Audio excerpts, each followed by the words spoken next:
আপনি কি কখনো স্বপ্নে দেখেছেন আপনি হেঁটে যাচ্ছেন, হঠাৎ একটা গর্ত আর আপনি নিচে পড়ে যাচ্ছেন? এই ভয়ঙ্কর অনুভূতির পিছনে লুকিয়ে থাকতে পারে আপনার জীবনের জন্য বড় এক সতর্কবার্তা। একজন ভাই স্বপ্নে দেখলেন তিনি অনেক উঁচু ভবন থেকে পড়ে গেলেন।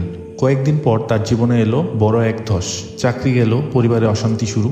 এমনটা কি কাকতালীয়, নাকি স্বপ্নটা ছিল এক সতর্কবার্তা? ইমাম ইবনে সিরিন রহমতুল্লাহি আলাইহি বলেন, স্বপ্নে পড়ে যাওয়া মানে হতে পারে জীবনে পতন, বিপদ বা কোনো কাজে ব্যর্থতা।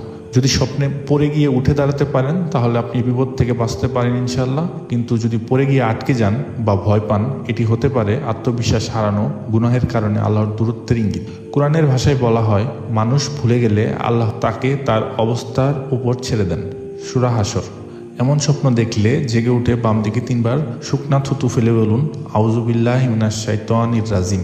পড়ুন আয়াতুল কুরসি, ফালাক, নাস, আর আল্লাহর কাছে দোয়া করুন তিনি যেন আপনাকে হেদায়েতে রাখেন।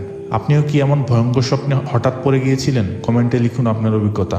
লাইক দিন, শেয়ার করুন আর ফলো করুন স্বপ্ন ব্যাখ্যার নিয়মিত ভিডিওর জন্য।